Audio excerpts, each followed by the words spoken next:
Hello and welcome to the entire plot of the Tandem Read from the Throne of Glass series by Sarah J. Maas. Whether you're reliving the series, reading along with me, or you've already read both of these books separately and you just want to experience what these stories feel like in tandem order, welcome to this video and let's jump right in. Ironically enough, although we are doing the Tandem Read, today we're only going to be covering the first 6 chapters of Empire of Storms. So that is going to be chapter 0 and chapters 1 through 5. We're doing this because the end of chapter 5 I feel like really sets the precedence for this book, and then we will be kicking off episode 2 with the beginning of Tower of Dawn. Chapter 0, aka chapter Nightfall, and this is going to be in Queen Elena's POV when she was princess. So we jump headfirst into the battle that Gavin and Elena are fighting against Erewhon, and basically Gavin refers to this moment as having no hope in their hearts. We learn in this moment that Brandon of the Wildfire is actually losing his magic just because that's something that happens with age with the Fae. And so Gavin and Elena are the first line of defense against the Lord Erewhon, and they are realizing that they do not stand a chance and they will not survive through the night.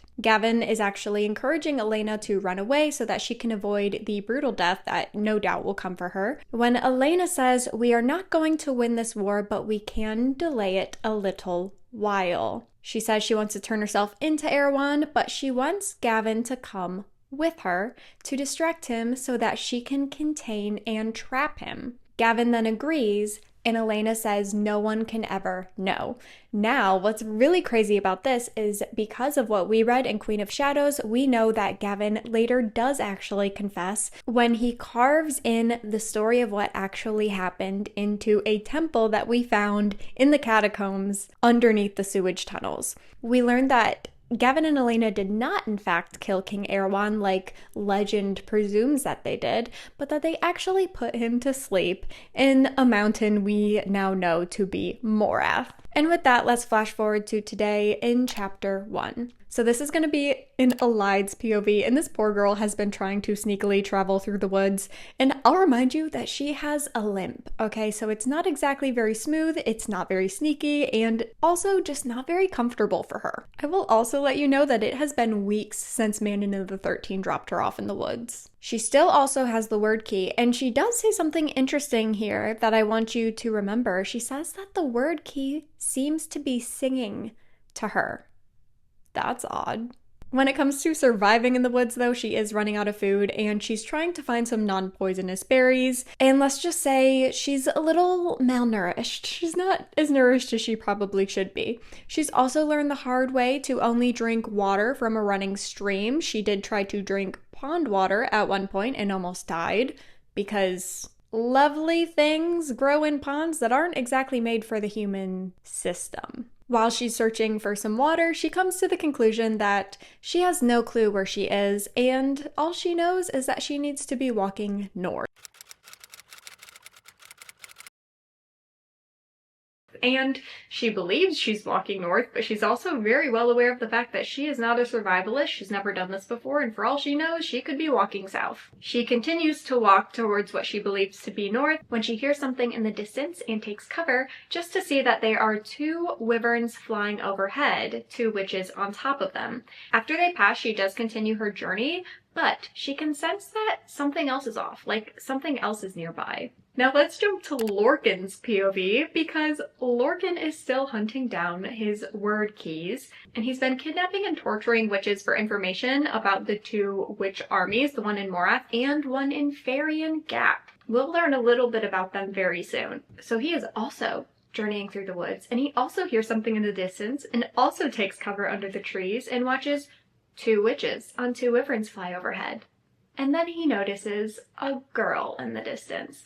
So yes, the person that Elide feels like is watching her is in fact Lorcan. He notices that she's wearing witch's riding leathers, but from the scent in the air can tell that she's actually human, and that there's another scent around her, one that he's very familiar with. And that is the scent of Valg.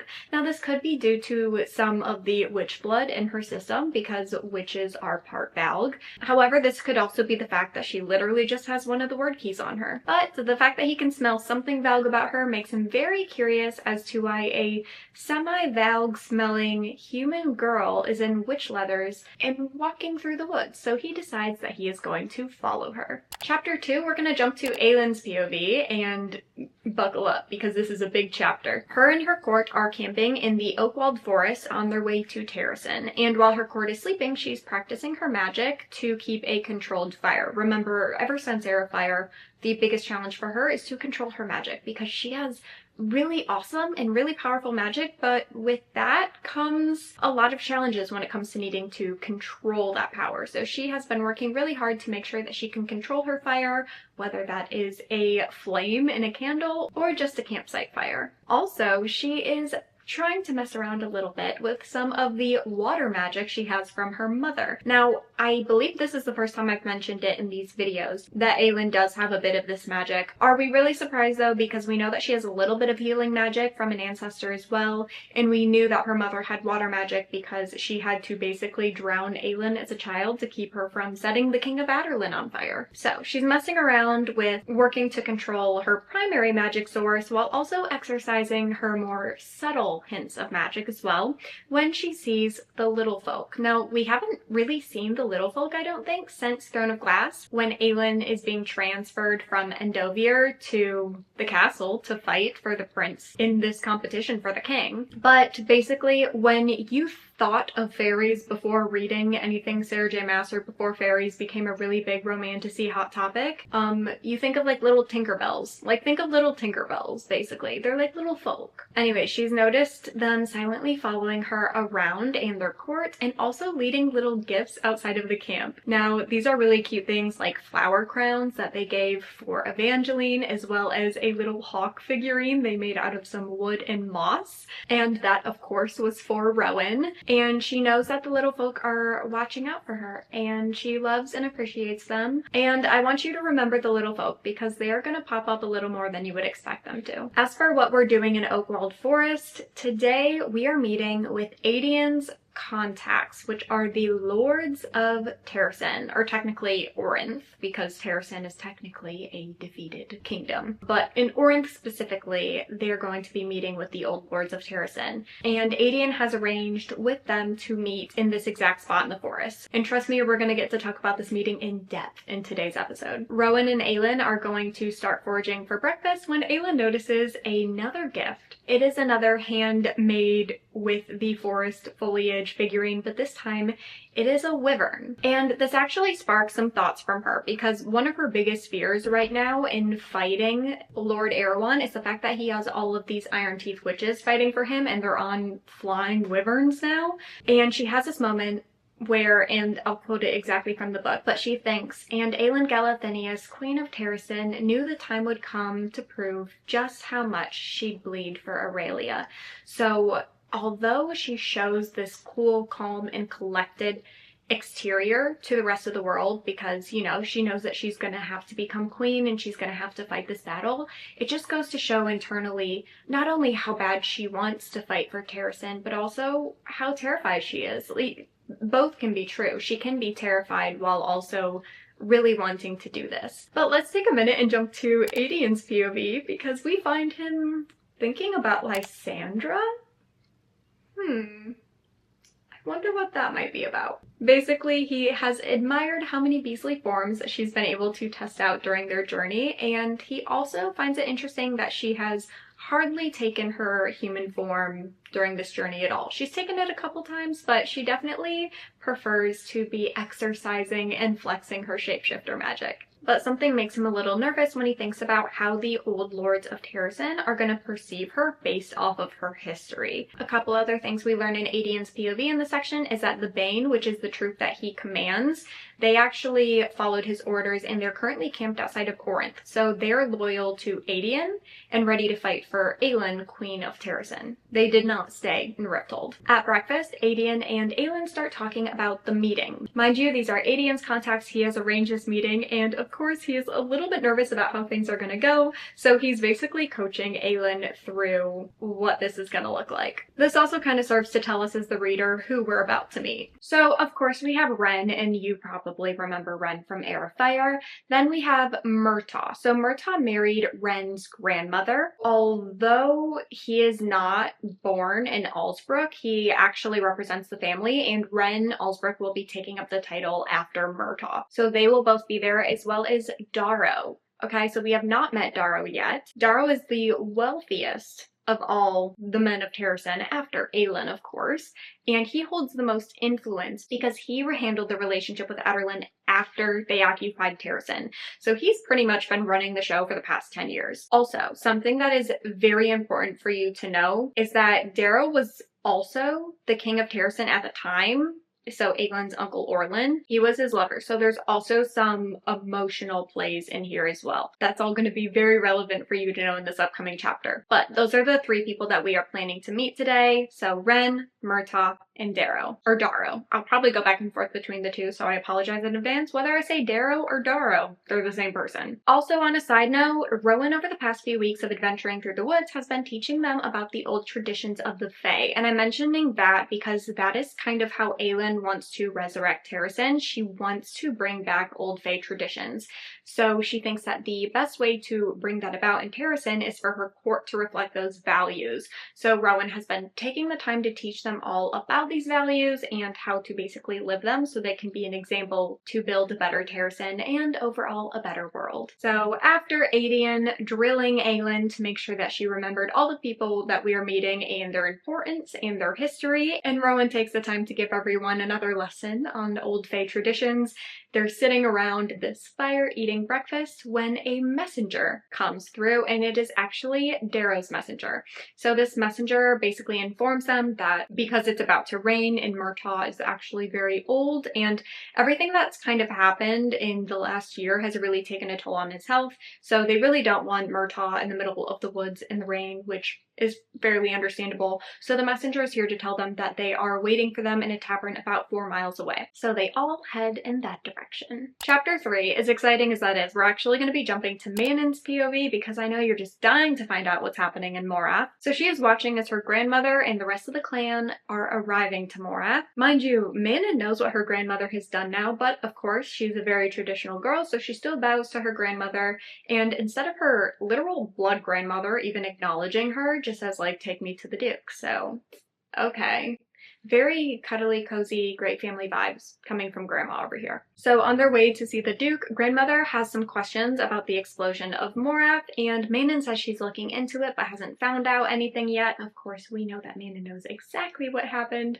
So then the grandmother actually accuses Manon of causing it. Manon also realizes in this point that, like, she's not really protecting Kaltain by keeping it a secret that Kaltain exploded everything. So instead, she decides to take it as an opportunity to kind of undermine the Duke's power and influence by saying, well, the Duke's pet was out of control, and so like she exploded it. So maybe he didn't have as much influence and power over her and her magic as he thought he did. The grandmother doesn't really have much of a response to this, and it doesn't really matter anyways because we actually get to the Duke's office. But here's the weird thing. When they go in, Manon sees Uncle Vernon.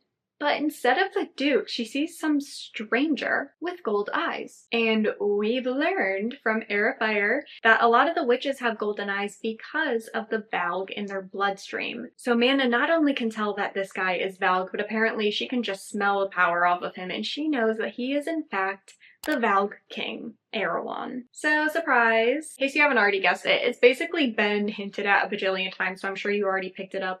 But Duke Parrington, this whole time, has been King Erewhon. Or at least Duke Parrington was a person at some time, but King Erewhon has been wearing Duke Parrington's skin for years now. So honestly, like, if you ever decide to reread the books, when you reread Throne of Glass, knowing that it was actually King Erewhon and Duke Parrington's body the whole time, it really changes how you read the books. Anyways, Grandmother and Manon sit down and they start this meeting. Basically, there is a group of witches waiting in the Farian Gap, like what Lorcan had discovered earlier, and King Erewhon informs Manon that she will be leading some of the witches from Morath as well as some of the witches from the Farian Gap in an attack on Rifthold.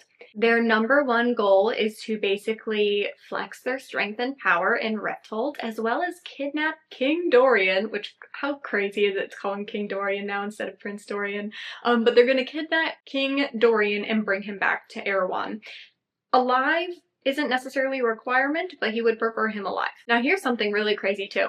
He believes that taking the capital of Rifthold will push the Lord of Aniel to swear fealty and loyalty to Erewhon. And this is important to him because Aniel is in a geographically advantageous location. But that's not the crazy part about this. The crazy part of this is that the Lord of Aniel is Chaol's dad, Daddy Westfall. But I'll encourage you to read in between the lines here that this goes to show that for some reason, Father Westfall has actually not even sworn fealty to King Dorian yet. I think that's very interesting, and that does tell us a lot about what this man is like. So anyways, that is the reason why King Erewhon wants Manon to invade and kidnap Dorian, is for the sake of getting more people to side with him. But here's the thing, Manon asks about the other lords, and he reveals that he has a lot of them under control and that the Queen of Terrasen stands no chance of gaining allies, but there are some that he's still trying to win over, and he thinks this can do that. So Manon suggests, instead of totally ransacking Rifthold and practically leveling it,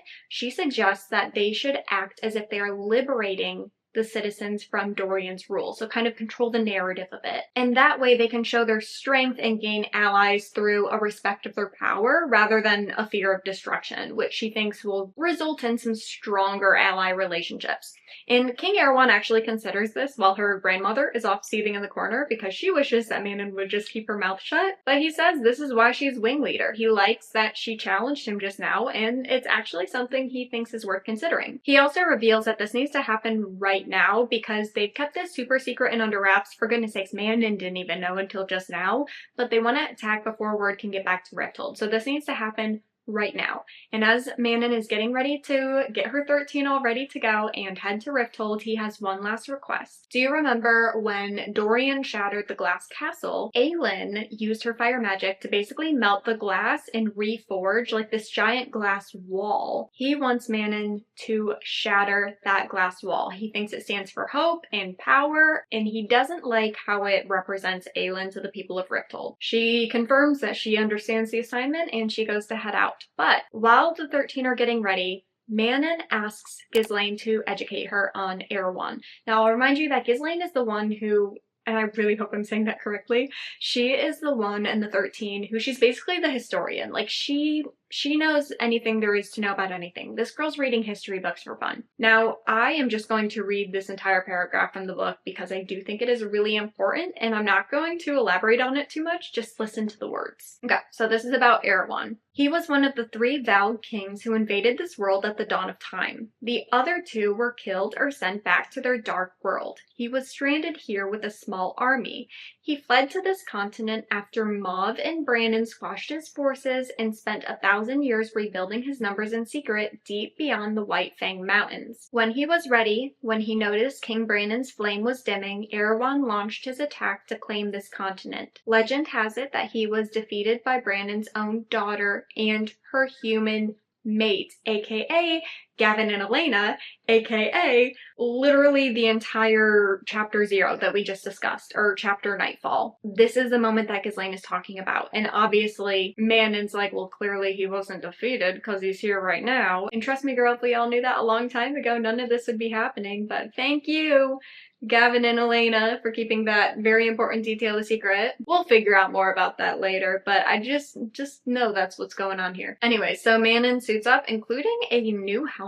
Then her and 13 take off to go kidnap Dorian. Chapter 4. I don't know what happened, but apparently my audio cut off 5 minutes into filming. I'm so sorry. I don't know why that happened. I'm actually really upset. I can't believe that happened. I'm a little heartbroken about that. Anyways, chapter 4. So we're actually gonna jump back to Aelin and her court's POV because they are walking into the tavern, and also Fleetfoot is with them. I think I mentioned that at the end of Queen of Shadows, but I'll just reiterate that here in case you forgot. Fleetfoot is with them. Anyways, so Lysandra decides to jump back into her human form so that she can join them in the tavern, despite the fact that she's hardly taken her human form these past few weeks. They go into some sort of back room where they see Murtaugh, Ren, and Darrow. And I'll just say, things are tense off the bat. So buckle up for a really, really frustrating meeting. Aelin's doing her best to be queenly, but she's honestly seething at the clear tension and honestly disrespect in the room. But to break the awkward silence, Ren asks about Chaol and his injuries. And I will remind you that Chaol and Ren were really close. So close that in this moment, we actually learn that they've been writing each other, and Chaol wrote Ren himself about his injuries. So Aelin just shares how he's off to the southern continent, and they're just chatting about this when they're interrupted very rudely by Darrow. So he's annoyed that they're having a conversation, and he hasn't even been informed yet as to how Ren and Aelin know each other. Aedion takes this moment to call out Darrow on being disrespectful, when Darrow responds, "Or what? Shall you burn me to ash, princess? Melt my bones?" Okay, so we're just jumping right into things. Okay, Darrow, we learn a lot from those 3 sentences. Basically how he views her temperament, how he views her magic powers, and as well his use of the title princess. It's an odd thing to call your queen, but okay. Then he immediately jumps topics and inquires after Lysandra's identity. Aelin takes this moment to proudly introduce her as the Lady of Caraver, which ends up being what Lysandra names the lands that Aelin bestowed upon her. And he is all smug, asking what bloodline Lysandra hails from, obviously while eyeing her tattoo that labels her as a courtesan. So he's obviously trying to prove a point that Lysandra having any sort of title, especially by Aelin, is a joke to him. Aelin and Aedion kind of put their foot down that Lysandra is not who they're here to talk about, so then he just goes back to insulting her power and referring to her power as lacking control. Then he again refers to her as Your Highness instead of Your Majesty, so basically reiterating again that he only sees her as a princess and not a queen. He also takes this moment to correct her because she refers to Lysandra as being a part of her court, and he basically just says, "You don't have a court because you are not our queen despite being the last living heir to the throne."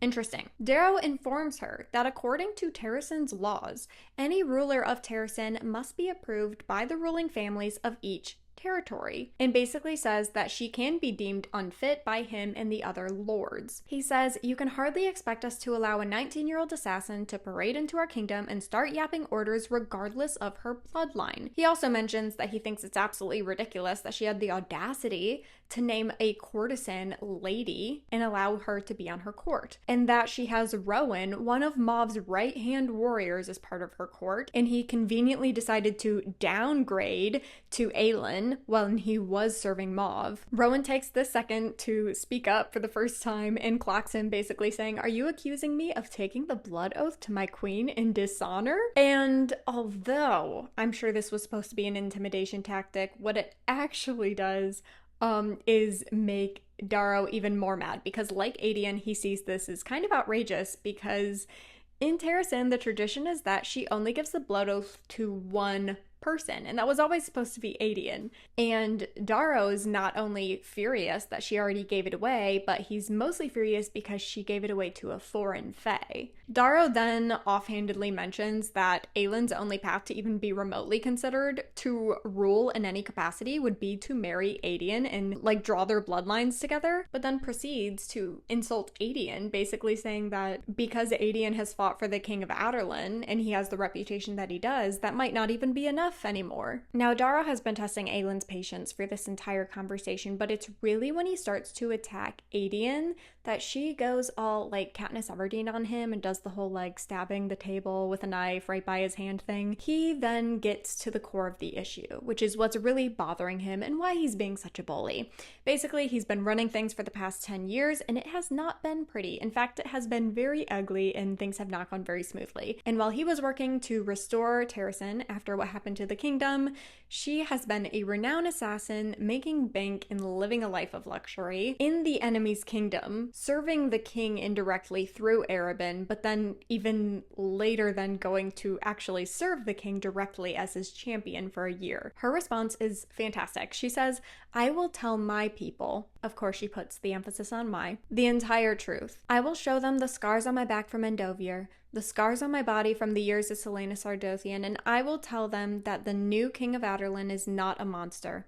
I will tell them that we have one enemy, the bastard down in Morath, and Dorian Haviliard is the only chance of survival, the future peace between our two kingdoms. To which Darrow's only response is that him and the lords have actually already met and discussed this, and they have all their signatures on a piece of paper, basically saying she can keep her title as princess, but she is not, nor will she ever be, the Queen of Terrasen. Now let's jump to chapter 5, because believe it or not, it actually gets worse than that. They're also going to strip Lysandra of the title and lands that Aelin gave her. They're also taking Aedian's troop, the Bane, and they no longer answer to Aelin, they answer to Terrasen. She is not allowed to set foot in Orinth, where her people are, so that she cannot control the narrative or manipulate them into giving her the right to rule. And also, this is the part that really gets me, her role is to sit to the side and let Darrow and his men rule, unless they summon her because they're in need of her fire magic. That actually, are you kidding me? That makes me so mad. Every single time I read that, it does something to me. It ignites a fury in me that I did not know I had. He also suggests, because this man just doesn't know how to shut his mouth at this point, he suggests that if she wants to be useful, she could let them marry her off for the sake of making allies. And this is where Aelin, she doesn't say this externally, although maybe she should have. She realizes that she has walked out of one form of enslavement directly into another, but this time she's going to be a slave to her own kingdom. Now mind you, Ren and Murtaugh have been silent this whole time, but Aelin turns to them and tells them that if they choose to, they will have a place in her court. So they start to leave when Darrow's messenger runs back into the room. News has gotten around that the Iron Teeth witches are on their way to Rifthold to attack. And although they cannot race wyverns, Rowan has wings, and he might be the only one who can. And Aelin in this moment knows that Dorian must be saved at all costs, because without him, they will not be able to fight King Erewhon. So Aelin, against every single fiber of her being and everything that her heart is telling her, she orders Rowan to fly and go save Dorian, which he happily does, of course. But when he asks where he's going to bring Dorian, she tells him, protect him and bring him to Skulls Bay. Guys, let's take a minute to really unwrap this. Skulls Bay is where the Pirate King Ralph is. That is where everything went down in the Assassin's Blade. Aelin thinks that she is going to get the Pirate King Ralph as an ally in this war. Now, the last time we saw him, he swore to her that if he ever saw her again, he would kill her on sight. So let's see how this goes. Rowan and Aelin have a very touching and emotional goodbye, and she sends him off when Lysandra turns to Murtaugh, because she realizes now that Aelin is not going to do this Darrow's way. She is going to find a way to save Terrasen without having to be their queen. So Lysandra does ask Murtaugh to take Evangeline and raise her as a lady. He sadly did lose his granddaughters in the attack on Terrasen, so he is excited to basically get a second chance when Evangeline refuses to leave Lysandra, which I don't blame her. Like, they have trauma bonded at this point. So Aelin, because she is so good with kids, she decides to give Evangeline a mission, and this is so cute. First of all, someone needs to care for Fleetfoot because they can't bring Fleetfoot to Skulls Bay. And as Evangeline's thinking about it, Aelin then says, also, I need you to win over the hearts of these cranky old men so that I can win back my throne. And I honestly think that's really cute and funny, and Evangeline sees this as a great honor to do for her queen, and she sees this as a worthy mission. So Evangeline does agree to stay and win over the hearts of Darrow and Murtaugh and Ren. But now this is where things get really fun and interesting, and where I think everything really kicks off. Aelin makes a blood promise, okay? Blood promises, very big deal to our girl here. Blood oaths really in general are a big deal to Aelin. She does not mess around with her blood promises, especially when her blood promise means her blood is spilling on the earth of Terrasen, okay? So she makes a blood promise to Murtaugh first, saying if Evangeline is hurt, you will burn. Fair enough. Aelin then turns to Ren when he says, you're good at walking away from this kingdom. I don't see why now would be different. So she turns to him and says, judge me all you'd like, Ren Allsbrook, but do not fail this kingdom, basically implying that he has been failing the kingdom for the past 10 years. So although they're acquainted and they have a mutual friend through Kale, I think it's safe to say after this meeting, her and Ren don't have the best relationship. But then Aelin makes the most epic blood promise to Darrow. I promise you that no matter how far I go, no matter the cost, when you call for my aid, I will come. I promise you, on my blood, on my family's name, that I will not turn my back on Terrasen as you have turned your back on me. I promise you, Darrow, that when the day comes and you crawl for my help, I will put my kingdom before my pride and not kill you for this. I think the true punishment will be seeing me on the throne for the rest of your miserable life. And then Aelin and her court go leave to find allies to win this war. Now, I felt like that was a really good spot to end episode 1 for this. I feel like this really just sets the precedence for the tandem read in its entirety because there is so much good overlapping that happens. If you want to read along with me with the specific tandem order that I am doing, I will be linking the tandem read chart that I use down below, and I will see you next week for episode 2 of the tandem read.